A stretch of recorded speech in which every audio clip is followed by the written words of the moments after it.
আসসালামু আলাইকুম। এখন দেখবেন সংবাদ শিরোনাম। প্রচলিত পদ্ধতির সংস্কার চাইলেও গণভোট সম্পর্কে জানে না বেশিরভাগ মানুষ।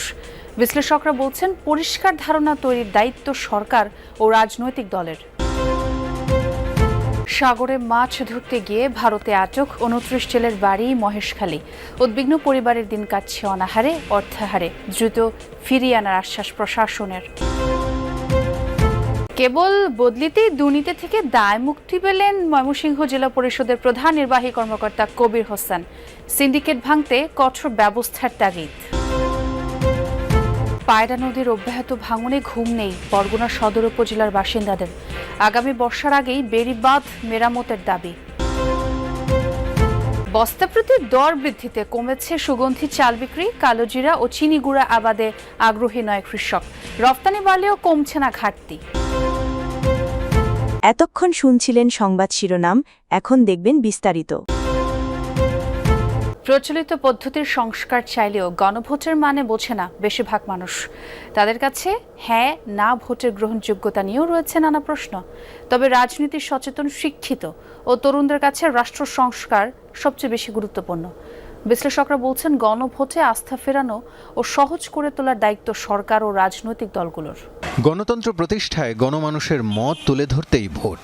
মানুষ যেখানে শান্তিতে বসবাসের উপায় খোঁজে, কিন্তু জীবিকার বিপরীতে উচ্চ দ্রব্যমূল্যের পার্থক্য যখন বিশাল, ভ্যাট ট্যাক্স পরিশোধের পরও অসুস্থ শরীরের চিকিৎসা যেখানে অনিশ্চিত, ভোটের দায়িত্ব সেখানে কারো কারো কাছে প্রহসনের নাম। মিছিল, মিটিং, প্রতিশ্রুতি প্রাপ্তি ও প্রতারণার বাইরে থাকতে চান ইমরান। কোলাহল ছেড়ে স্বস্তি খোঁজেন প্রকৃতির কাছে। মানে বুঝলেও গণভোটের আবেদন তার কাছে যৎসামান্যই। ইলেকশন করলেই কি পরিবর্তন আনতে পারবো? সাধারণ মানুষের হাতে, ছাত্র হাতে, কত মানুষের হাতে গেল দেশ। চলতেছে তো, এখনও তো চলতেছে, ওইভাবেই চলে। পরিবর্তনের তো কোনো দিক দেখিনি। লোকগুলো নাই, হয়তো বাজারে কিছু লোক আছিল, ওই লোকগুলো পরিবর্তন হয়ে অন্য লোক হয়েছে। কি হয়েছে? আমার কি উন্নত হয়েছে? চায়ের কাপে ভোটের ঝড় ওঠে প্রতিনিয়ত। গ্রামের আড্ডায় চলে রাজনীতির আলাপ, পক্ষে বিপক্ষে কথার লড়াই। আর সামনে নির্বাচন থাকলে তো কথাই নেই। কিন্তু কজন বোঝেন গণভোটের মানে? গণভোটে 4টি প্রশ্ন রাখা হবে: তত্ত্বাবধায়ক সরকার গঠন, উচ্চকক্ষে পিআর, বিরোধী দল থেকে ডেপুটি স্পিকার ও জুলাই সনদে ঐকমত্যের সুপারিশ বাস্তবায়নের পক্ষে বিপক্ষে হ্যাঁ না ভোট দিবে জনগণ। সে আলোকে বাস্তবায়িত হবে বহুল প্রত্যাশিত রাষ্ট্র সংস্কার। নির্দলীয় তত্ত্বাবধায়ক সরকার ব্যবস্থা ফেরাতে আপিলের রায় আজ। রায় দেবেন সর্বোচ্চ আদালত। এই রায়ে জানা যাবে 14 বছর আগে বাতিল ঘোষণা করা নির্দলীয় তত্ত্বাবধায়ক সরকার ব্যবস্থা আদৌ ফিরছে কি না, ফিরলেও কি আঙ্গিকে ফিরবে, আর কবে থেকে ফিরবে। গত 11 নভেম্বর শুনানি শেষ হলে আজ রায় ঘোষণার জন্য দিন নির্ধারণ করেছিলেন প্রধান বিচারপতি সৈয়দ রেফাত আহমেদের নেতৃত্বাধীন 7 বিচারপতির পূর্ণাঙ্গ আপিল বেঞ্চ। বহুল আলোচিত এই আপিলে বিএনপির পক্ষে শুনানি করেন সিনিয়র আইনজীবী জয়নুল আবেদিন ও ব্যারিস্টার রুহুল কুদ্দুস কাজল। জামায়াতের পক্ষে শুনানি করেন আইনজীবী মোহাম্মদ শিশির মনির।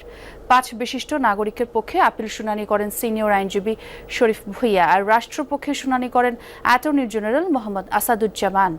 টানা 10 কর্মদিবস শুনানি হয়। আপিলকারী ও রাষ্ট্রপক্ষ শুনানিতে বলেন, দেশের গণতন্ত্রের জন্য আবারও তত্ত্বাবধায়ক সরকার ব্যবস্থা ফেরা উচিত।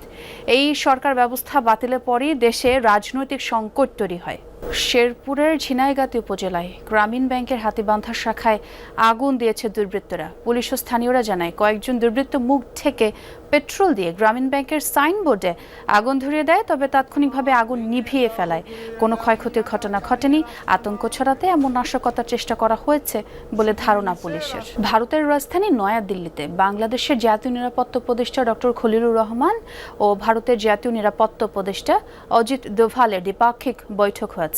বুধবার সকালে 11টায় এই বৈঠক অনুষ্ঠিত হয়। বৈঠকে কলম্বো সিকিউরিটি কনক্লেভ CSCর কার্যক্রম ও গুরুত্বপূর্ণ দ্বিপাক্ষিক বিষয় নিয়ে আলোচনা হয়। এ সময় নিরাপত্তা উপদেষ্টা সুবিধাজনক সময়ে বাংলাদেশ সফরের জন্য ভারতের জাতীয় নিরাপত্তা উপদেষ্টা অজিত দোভালকে আমন্ত্রণ জানান। গত বছরের আগস্টে ডক্টর মোহাম্মদ ইউনূসের নেতৃত্বে অন্তর্বর্তী সরকার দায়িত্ব নেওয়ার পর এটি দ্বিতীয় কোনো উপদেষ্টার দিল্লি সফর। এর আগে এই বছরের ফেব্রুয়ারিতে ইন্ডিয়া এনার্জি উইকে অংশ নিতে জ্বালানি উপদেষ্টা মোহাম্মদ ফাউজুল কবির খান ভারত সফর করেছিলেন।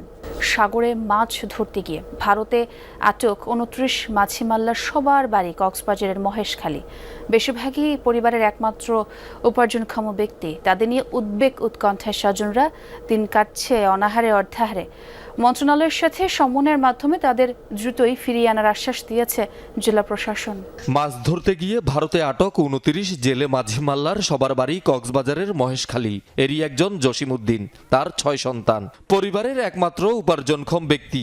একই চিত্র জাহাঙ্গীর মাঝি, আবু বক্কর, পারভেজ এবং আবু সৈয়দের পরিবারেও। নুন আনতে পান্তা ফুরোয় অবস্থা। একটি জেলার প্রধান নির্বাহী কর্মকর্তার দায়িত্বে থেকে কত রকমের দুর্নীতি, অনিয়ম করা সম্ভব? প্রায় সব ধরনের অভিযোগই আছে ময়মনসিংহের কবির হোসেন সর্দারের বিরুদ্ধে। সাজা হিসেবে বদলি হয়েছেন নেত্রকোনায়। এরকম সাজা বা নিজেকে দায় মুক্ত করার ঘটনা তার ক্ষেত্রে আগেও ঘটেছে। বারবার দুর্নীতি, অনিয়মের অভিযোগের মুখে নিজেকে নতুন করে হাজির করেছেন, বদলি বা দায়িত্ব বদল করে। বিশ্লেষকের মতে শুধু বদলি নয়, দরকার আইনের কঠোর প্রয়োগ। পেছনে কাজ করা অপ্রতিরোধ্য সিন্ডিকেট ভাঙতে হবে সবার আগে। প্রকৃতিতে শীতের আগমনী বার্তা। প্রতি শীতে অসহায়দের কম্বল দেয় সরকার। গেলবার ময়মনসিংহ জেলা পরিষদও 12,000 কম্বল বিতরণ করে। তথ্য অধিকার আইনে পাওয়া নথিগুলো ঘেঁটে দেখতে চাই বাস্তব চিত্র। মোট 24টি মাদ্রাসায় দেয়া হয়েছে কম্বল। তারই একটি গৌরীপুরের হাসানপুর উত্তরপাড়া হাফিজিয়া মাদ্রাসা, যারা পেয়েছেন 500 কম্বল। মুহতামিম হুমায়ুন কবিরও প্রথমে সেটাই দাবি করলেন, পরে বেরিয়ে আসলো সঠিক সংখ্যা। দেশে সুগন্ধি চালের দাম নিয়ে অনেক বিভ্রান্তি। একে তো গত কয়েক মাসে বস্তাপ্রতি দর বেড়ে গেছে, তার উপর খোলা ও প্যাকেট চালের দামে বিস্তর ফারাক। আগের চেয়ে কমে গেছে বেচা কেনাও। পাইকাররা জানালেন, ভালো দাম না পাওয়ায় কালো জিরা আর চিনি গুঁড়া চাল আবাদে আগ্রহ কম। সুগন্ধি চালের রফতানি নিয়েও খুশি নয় কোনো পক্ষ। ঢাকাকে ইদানিং বিরিয়ানির রাজধানী বললে ভুল হবে না। অলিগলিতে চোখে পড়ে একাধিক দোকান। সকালে এসব দোকানে হারিয়ে আসতেই সুগন্ধে মাতোয়ারা হয় চারপাশ। দুপুর থেকে কাচ্চি, চিকেন বিরিয়ানি আর তেহারি কিনতে ভিড় বাড়ে রসনা বিলাসীদের। কিন্তু ইদানিং সেই আগ্রহে যেন ভাটা পড়েছে, কারণ এসব দোকানে খাবারের দাম হঠাৎ বেড়ে গেছে। চাউলের দাম অনেক বেড়ে গেছে, যার জন্য আমরা তো কাস্টমারের কাছে বাড়াইতে পারি না।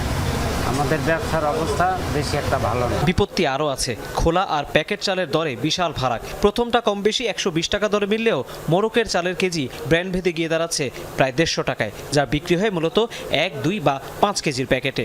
অভিযোগ আছে, বাজার থেকে সাধারণ পোলাও চাল কিনে নিজেরাই প্যাকেটজাত করে কর্পোরেট বেনিয়ারা। কিন্তু এই অভিযোগ কি সঠিক? পায়রা নদীর অব্যাহত ভাঙনে দিশেহারা উপকূলীয় বরগুনা নদী পাড়ের বাসিন্দারা।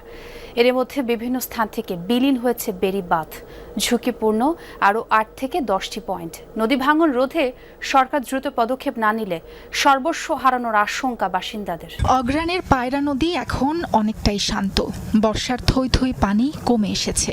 আগ্রাসী ঢেউ আর আছড়ে পড়ছে না পারে।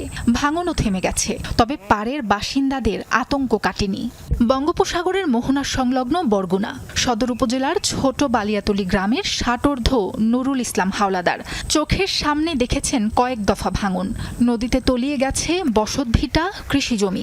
গরু বাছুর, মাছের ঘের হারিয়ে বেড়িবাঁধের পাশে এক ঝুপড়িতে ঠাঁই নিয়েছেন বাবুল রুনু দম্পতি। সন্তানদের নিয়ে ভাঙন আতঙ্কে কোনো রকমে কাটে রাত।